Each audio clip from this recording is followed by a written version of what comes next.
శ్రీగణేశాయ నమః. శ్రీసరస్వత్యై నమః. శ్రీపాదవల్లభ నరసింహ సరస్వతి. శ్రీగురుదత్తాత్రేయాయ నమః. శ్రీగణపతి సచ్చిదానంద సద్గురుభ్యో నమః. శ్రీగణపతి సచ్చిదానంద 38వ అధ్యాయం. ఇంద్రజాలం.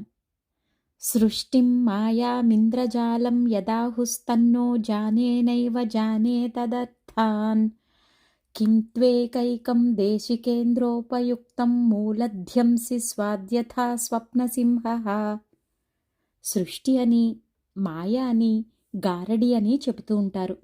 అవేమిటో నాకు తెలియదు.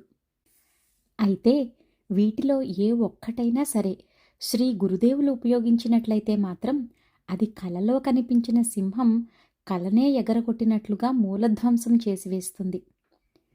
క్షేత్ర వ్యవస్థ. ఎందుకు ఆలస్యం చేస్తున్నావు? ఈ మధ్య పలకరించటం మానేశారే బొత్తిగా. ఇప్పటికో చెవుకి చిల్లి పెట్టుకున్నావు, చాలేదా? ఎంత మాటండి! మీరందించిన విజ్ఞానానికి నా చర్మం ఒలిచి ఇస్తే చాలుతుందా? నేను చెప్పవలసిన ఉపన్యాసాల దగ్గర నుంచి అన్నీ మీరు స్వయంగా అందించారు కదా. అంతక్కరలేదు. నీ పేరు ముందు నా పేరు పెట్టుకున్నావు. ఒక ఇంద్రియం ఇస్తున్నావు, చాలు. ఇంకా చెప్పవలసినదంతా చెప్పండి. ఎడమ చెవి ఉన్నది కదా. ఇంకేమీ మిగల్లేదు నా దగ్గర. అయినా నా తుండధ్వనికి ఇన్నాళ్లు తట్టుకున్న చెవి నాకు ఇంతవరకు దొరకనే లేదు. నాకు చాలా సంతోషంగా ఉంది. ఏమిటి కొత్త రకంగా మాట్లాడుతున్నారు? వీడ్కోలు దగ్గరకొస్తోందిగా. వీడ్కోలు దేనికి? శిష్యత్వానికి. నన్ను ఎల్లకాలం శిష్యుడుగానే ఉండనివ్వండి. ఉండనిస్తున్నాను కనుకే ఆలస్యం వద్దంటున్నాను. దేని విషయంలో? నీ పర్యటన విషయంలో. నిజంగా కావలసిన వాళ్ళు మన దగ్గరకే రారా? రారు. రప్పించుకోలేమా? రప్పించుకోరాదు. ఏమిటి చిక్కు? చేసే పని బహుళార్థకంగా ఉండాలి. మరీ అంత బ్రహ్మసూత్రాలుగా చెబితే ఎలా స్వామి? బాగా గుర్తు చేశావు. మా వ్యాసుడు పురాణాలు వ్రాసే నాటికి ఉన్న భూగోళ పరిస్థితి ఇప్పటిలాగా లేదు. మరి అతనికి ముందు లభించిన మన్వాదుల కాలంలో ఉన్న పరిస్థితి అతని నాటికి లేదు. మారుతూ ఉంటుంది కదా. ఏం మారినా వ్యాసుడికి ఉన్న విశాల దృష్టిలో ఆ మార్పంతా స్వల్పమైనదే. చెప్పండి. కానీ ప్రజలకు వ్యాసుడికి ఉన్న విశాల దృష్టి కొరవడితే అతను బోధించిన ధర్మాలు సూటిగా అర్థం కావు. అవును, ఆ పరిస్థితి ఇప్పుడుంది. నిజమే. భూమి యొక్క ఉత్తరార్ధగోళం కొంత విచ్ఛిన్నమై దక్షిణార్ధంలోకి చొచ్చుకుపోయింది. పోనీండి. పోనీక ఆపటం లేదయ్యా. ఆ భూఖండంతో ఉన్న అనుబంధ విశేషం వల్ల మన పిల్లలు కొందరు అటు వెళ్ళి పడుతున్నారు. వాళ్లను లాక్కొచ్చేద్దాం. వాళ్ళిక్కడ అతకలేరే, ఇమడలేరే. చిక్కే మరి. ఇక్కడి మన వాళ్ళు వాళ్ళని ఆదరించలేరే. అది నిజమే. మరో చిక్కు చెబుతాను విను. చెప్పండి. ఒక జీవి స్థలానుబంధం చేత అటు వెళ్ళాడు. ఆ జీవితో ఉన్న రుణానుబంధం చేత మరో జీవి వాడికి పుత్రుడై పుట్టాడు. ఆ తండ్రి అక్కడ శాంతిగా బతకలేడు. వాడి సంతానం అంతా ఆ భోగలాలసత్వంలో పడిపోతూ ఉంటే చూస్తూ ఊరుకోలేడు, ఎదురు చెప్పలేడు, లేచి రాలేడు. వాణ్ణి అక్కడి నుంచి తీసుకురావాలంటే పెద్ద పరంపరను లేపుకురావాలి. సాధ్యమేనా? సాధ్యం కాదు. ఇక్కడి మన పిల్లలకు కూడా ఒక నష్టం ఉంది. ఏమిటది? కొన్ని ముఖ్యమైన నదులు, క్షేత్రాలు అటు కొట్టుకుపోయినాయి. ఇదో పని పెట్టారు. నేనేనా పనులు పెట్టేది నీకు? ఆ నారదుడు, భరద్వాజుడు ఎందుకొచ్చారంటావు నీ దగ్గరికి? సంతోషం వ్యక్తం చేయటానికి కాదా? ఎందుకు కాదు? కానీ అదొక్కటే కాదు. మరేమిటి?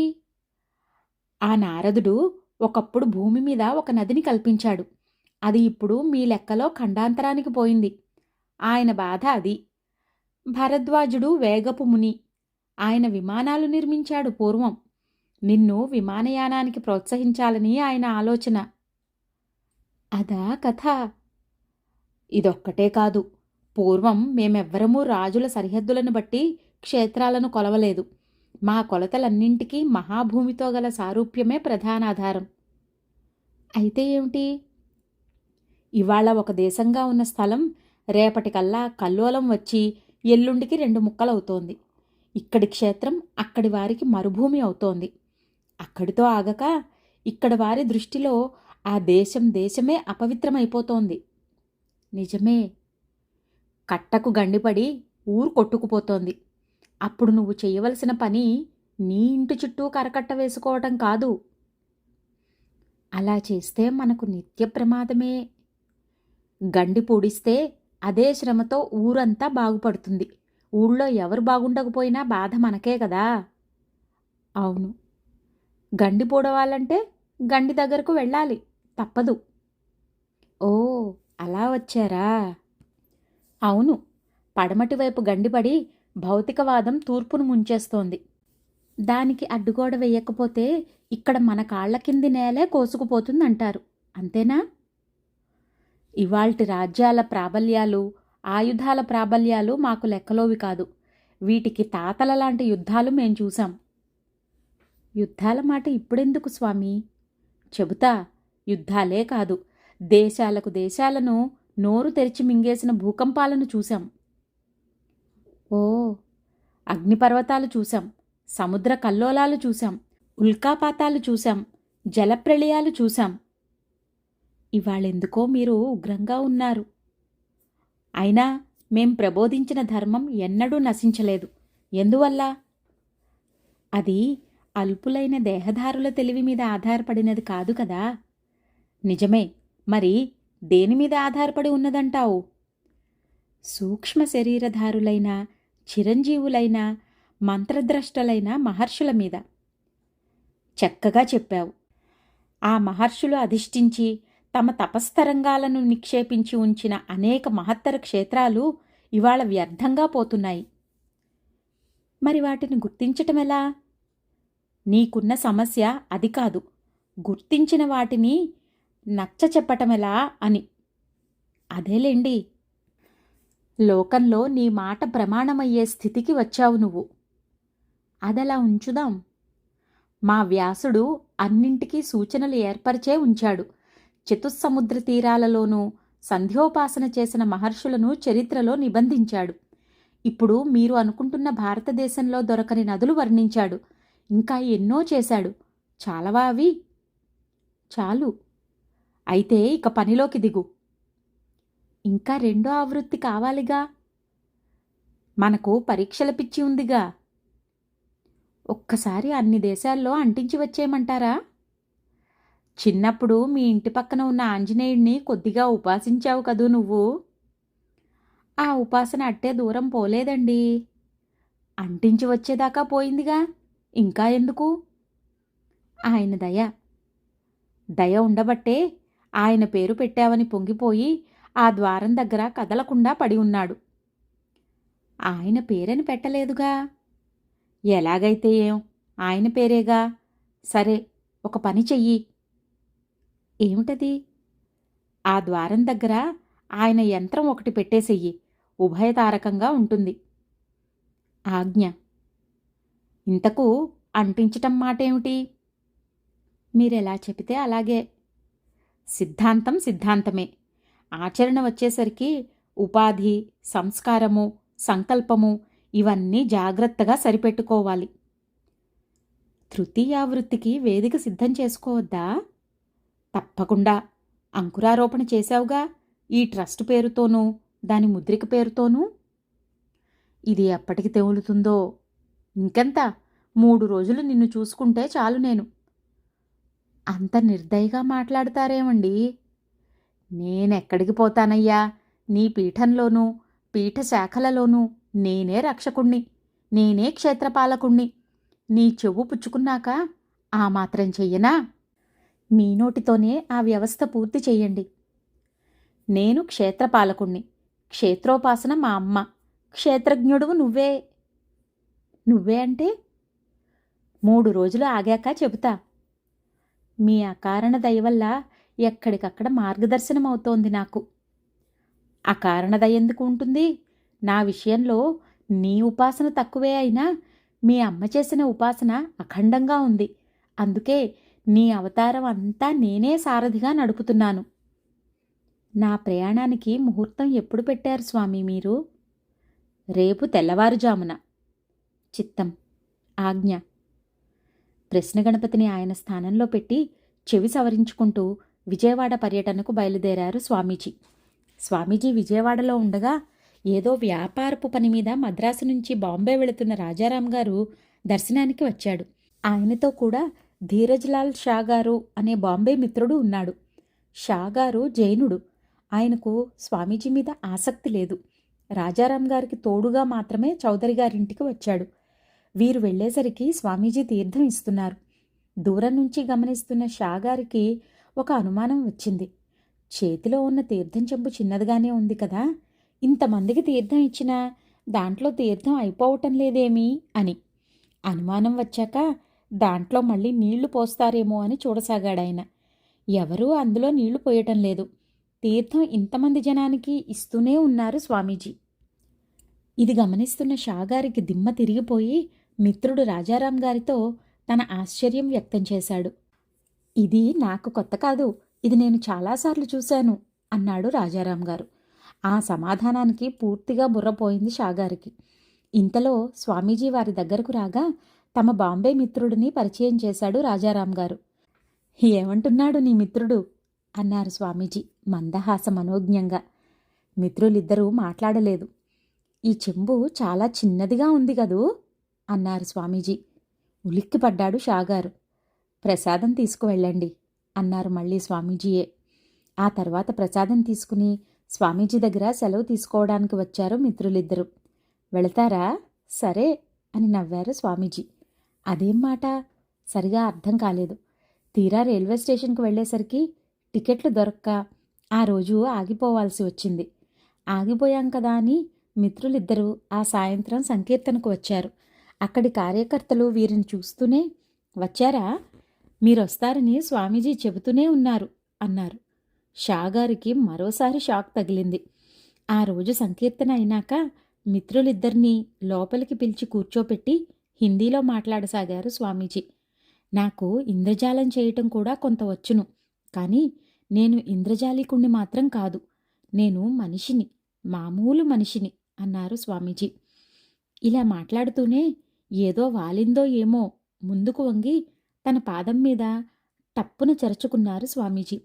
జైనుడైన షాగారు ఈ హింసా ప్రవృత్తికి లోపలే అసహ్యపడుతూ ఉండగా స్వామీజీ చరిచిన చరుపుకి పాదం వెళ్ళి నేలకు తగిలి ఆ తగిలిన చోట చిన్న స్పార్క్ వంటి వెలుగు వచ్చింది. ఇదేమిటా అనుకునే లోపల స్వామీజీ ఆ స్పార్కును కాలితో నొక్కేసి ఒక క్షణం ఆగి ఆ కాలు పైకెత్తారు. అక్కడ ఒక బంగారు రూపు ఉంది. దాన్ని షాగారి వైపు తోశారు స్వామీజీ. అప్పటికి దిగ్భ్రాంతిలోంచి తేరుకున్న షాగారు దాన్ని తీసుకుని కళ్ళకద్దుకుని జేబులో వేసుకున్నాడు.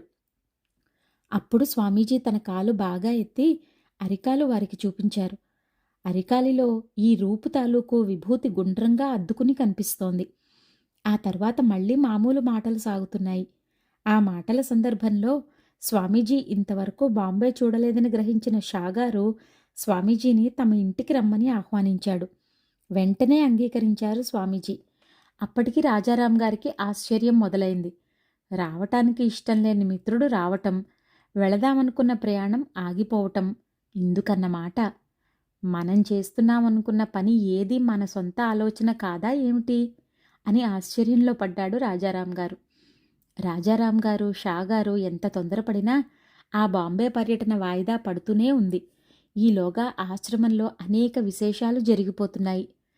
స్వామీజీ పూర్వాశ్రమపు మిత్రుడు ద్వారకాకి ఈ మధ్య మళ్ళీ ఉద్యోగం దొరికింది. అతని తండ్రికి రైల్వేలో ఉద్యోగం. 1974లో రైల్వేలలో పెద్ద సమ్మె జరిగింది. ఆ సమ్మెను విఫలం చేసే ప్రయత్నంలో ప్రభుత్వ భక్తి కలిగిన ఉద్యోగులకు ప్రత్యేక రాయితీలు ఇస్తామన్నారు ప్రభుత్వం వారు. ద్వారకా తండ్రి ప్రభుత్వ భక్తి ప్రదర్శించాడు. ఫలితంగా ద్వారకాకి ఉద్యోగం వచ్చింది. మళ్ళీ బెంగుళూరులో వేశారు. ఈ మాటు ఏ నాటకాల కంపెనీని పట్టుకోలేదు ద్వారక. అనుకోకుండా ఉద్యోగం వచ్చి కాస్త కడుపులో నిండుగా తిండి పడుతున్న దగ్గర నుంచి అవును, మనం స్వామీజీని ఎందుకురా తిడుతున్నాం అని తనలో తనకే ప్రశ్న పుట్టింది ద్వారకకి. అదృష్టవంతుడు. దానికేమీ సమాధానం దొరకలేదు. మళ్ళీ వెళదామనిపించింది. కానీ ఆయన 4 సార్లు కబురు పంపితే తిరస్కరించి ఇప్పుడు తనంత తను వెళితే పరువుగా ఉండదనిపిస్తోంది. ఈ సమాధానంలో కొన్నాళ్లు జరిగిపోయింది. చివరికి ఒక రోజున ఇక ఉండబట్టలేక ఆశ్రమానికి వచ్చేశాడు ద్వారక. ఇతని కోసమే ఎదురు చూస్తున్నట్టు ఎదురుగా కూర్చుని ఉన్నారు స్వామీజీ. స్వామీజీని చూడంగానే ఎందుకో తెలియకుండానే కొండంత ఏడుపు వచ్చింది. ఏడ్చేశాడు. ఏరా పిచ్చివాడివై రోడ్లన్నీ తిరిగి తిరిగి చివరికి వచ్చావా? సర్లే సర్లే, బాధపడకు అన్నారు స్వామీజీ. మళ్ళీ వస్తూ పోతున్నాడు. స్వామీజీ ఏవేవో పనులు చెబుతున్నారు. క్రమంగా ఆశ్రమంలో ఉత్సవాలప్పుడు అలంకారాల పని ఇతని పనైంది. అదృష్టంగాని దురదృష్టంగాని ఎవరికి ఏ రూపంలో తోసుకు వస్తుందో చెప్పలేం కదా. ఒక రోజున బెంగుళూరు నుంచి ఒక సంపన్న భక్తుడు ఏదో హడావిడి పని మీద ఆశ్రమానికి వచ్చాడు. ఆయనకు స్వామీజీతో ఉన్న చనువుతో సరాసరి లోపలికి పోవాలనుకున్నాడు. ఆ సమయానికి అక్కడున్న ద్వారక అడ్డం పడ్డాడు. స్వామీజీ విశ్రాంతి తీసుకుంటున్నారు, ఎవరినీ లోపలికి రావద్దన్నారు అన్నాడు ద్వారక. ద్వారక మాటకు మృదువుగా ఉండటం చేతకాదు. అది అతని తప్పు కాదు. ఆ మాట వచ్చినాయనకు కూడా తెలుసు. అయినా ఆ గడియ అటువంటిది. నాకు తెలుసులే అని ఆయన లోపలికి పోబోయాడు. చెప్పేది మీకు కాదు, ఆగండి అన్నాడు ద్వారక అడ్డం వస్తూ. పళ్ళు రాలగొడతాను జాగ్రత్త అన్నాడు పెద్ద మనిషి. ఆసరికే తమ ఇద్దరి గొంతులు తారస్థాయికి లేచాయని, తామిద్దరూ కలిసి స్వామీజీ విశ్రాంతిని మొదలంటా నరికేస్తున్నామని ఆ ఇద్దరికీ తెలీదు. క్రోధపు లక్షణం అంతే. అందుకనే వయస్సు మళ్ళితే కామం పోతుందేమో కానీ క్రోధం చచ్చేదాకా చావదన్నారు. క్రోధబలం అటువంటిది. నాటకాలలో రాక్షస పాత్రలకు అలవాటు పడ్డ ద్వారక ఇక మాట్లాడలేదు. ఏయ్ ఏయ్ అని ఒక్క అరుపు అరిచి అవతల పెద్ద మనిషి గొంతు పట్టేసుకున్నాడు. ఇంతలో కిటికీలోంచి అంతకన్నా పెద్ద అరుపు వినిపించింది. రేయ్! అది స్వామీజీ సింహగర్జన. చొప్పరమంతా దద్దరిల్లిపోయింది. చేతివేళ్లు పట్టుజారిపోయి గడగడలాడసాగాడు ద్వారక. ఒరేయ్ ద్వారకా! మళ్ళీ అరిచారు స్వామీజీ. కొంచెం కోలుకున్నాడు ద్వారక. నాదేం తప్పులేదు, మీరు చెప్పిన పని చేశాను. ఈయనే పళ్ళు రాలగొడతానన్నాడు అన్నాడు ఎదిరింపు స్వరంతో. ఒరేయ్, నీదే తప్పు. నీకింకా రౌడీతనం పోలా? బుద్ధి రాలా? ఉద్యోగం ఊడగొట్టుకున్నావు, తిండి లేక ఏడ్చావు, ఆత్మహత్య చేసుకుందామనుకున్నావు, రోడ్లంబడి కుక్కలా తిరిగావు, అయినా బుద్ధి రాలా అన్నారు స్వామీజీ ఉగ్రంగా. ఉక్రోషము, కోపము, ఏడుపు ముప్పిరిగొని తలతిక్కగా ఎగదన్నినాయి ద్వారకాకి. అదిగాదు స్వామీజీ, నీకు ఎవరూ వండి పెట్టేవాళ్లు లేని రోజుల్లో, ఎవరూ కార్లు తెచ్చేవాళ్లు లేని రోజుల్లో ఈ ద్వారకా కావలసి వచ్చాడు. టార్పాలిన్ షామియానాలు వేసేందుకు ద్వారకా కావలసి వచ్చాడు. ఇప్పుడు కార్లున్నాయి, ఇళ్లున్నాయి, డబ్బున్న వాళ్లంతా చుట్టూతా ఉన్నారు. ఇక నీకు న్యాయం ఎందుకు, ద్వారకా ఎందుకు? ఇప్పుడు వాడక్కరలేదు నీకు. డబ్బున్న వాళ్ళు ఏది చేస్తే అదే మంచిది. ఛీ, ఇలాంటి స్వామీజీ నాకక్కరలేదు. ఏమి మాట్లాడుతున్నాడో తనకే తెలియకుండా వెర్రిగా అరిచేశాడు ద్వారక. అతను బాగా నొచ్చుకున్నాడని గ్రహించిన స్వామీజీ చటుక్కున చల్లబడిపోయారు. ఎందుకురా అలా బాధపడతావు? మీలాంటి వాళ్లంతా ప్రమథగణాల లాంటి వాళ్ళు. నంది, శృంగి, భృంగి శివుడి దగ్గర ఉన్నారంటే వాళ్ళు చేసే పనేమిటి? రంకెలెయ్యటం, కుమ్ముకోవటం, గుద్దుకోవటం, ఇలాంటి పనులే. అయినా వాళ్ళందరినీ శివుడి దగ్గర పెట్టుకోలా? అలాగే నేను మిమ్మల్ని వదలను. తగ్గి శాంతంగా ఆలోచించు. మంచివాడివి కా అన్నారు స్వామీజీ. ఏమయ్యోయ్, ఈ పురాణాలు నాకొద్దు. ఉన్నారుగా డబ్బున్నవాళ్ళు, వాళ్లకే చెప్పుకో. నాకింత అవమానం జరిగాక నేనుంటానా? నే పోతున్నా అనేసి కాళ్ళు నేలకు తన్నుకుంటూ చెరచెరా వెళ్ళిపోయాడు ద్వారక. తీవ్రంగా గాయపడ్డ స్వామీజీ చటుక్కున లోపలికి వెళ్ళిపోయారు, ఏమీ మాట్లాడకుండా. స్వామీజీ చెప్పిన చివరి ఉపన్యాసము, ఈ వెళ్ళిపోవటము ఆ పెద్ద మనిషికి గట్టిగా తగిలాయి. స్వామీజీ దగ్గర ఉండే పరివారం స్వామీజీ ఆజ్ఞలనే మనకు చెబుతారు కనుక వాళ్ల మాటలు స్వామీజీ మాటలే అని, వాళ్ళ చిన్నరికం వల్ల ఆ మాటలు చిన్నవి కావని గ్రహింపు రానప్పుడు ఎంత సేవ చేసినా, ఎంత చదువుకున్నా, ఎంత ఐశ్వర్యం ఉన్నా ఎప్పుడో అప్పుడు దెబ్బ తగలక తప్పదు. స్వామీజీ మళ్ళీ 2-3 సార్లు ద్వారకాకి కబురు చేశారు. రాలేదతను. రాకపోగా ఇంత ఊపుతోనూ గుర్రపు పందాలలోకి దిగాడు. మహానగరాలలో నరకద్వారాలన్నీ తెరిచే ఉంటాయి గదా! 6 నెలల్లో 15,000 అప్పుచేసి, ఉద్యోగం ఉండగానే తిండి నడవని స్థితికి చేరుకుని, మళ్ళీ మరోమారు తన స్థాయి చూపించుకున్నాడు ద్వారక. అయినా ఆశ్రమానికి రానంటున్నాడు. స్వామీజీని తిడుతున్నాడు. ఇంకా సన్నసన్నగా గుర్రపు పందాలు వేస్తున్నాడు. వాడికి ఇంకా కొంచెం సమయం ఉందిలేరా అన్నారు స్వామీజీ ఆశ్రమంలోని కుర్రవాళ్లతో. ఇలా స్వామీజీ అన్న రోజున బెంగుళూరులో ద్వారకా చెవులో ఇక పందాలు కట్టకు అని పదే పదే వినిపించసాగింది. ఆ వినిపించే మాటల బలం ఎంత తీవ్రంగా ఉందంటే నిజంగానే పందాలు కట్టడం మానేశాడు ద్వారక. ఆశ్రమానికి మాత్రం రావటం లేదు. రుణభారం ఎక్కువై, ఊళ్ళో పరువు తక్కువై విచారంగా ఉంటున్నాడు. 38వ అధ్యాయం కొనసాగుతోంది. జయ గురుదత్త.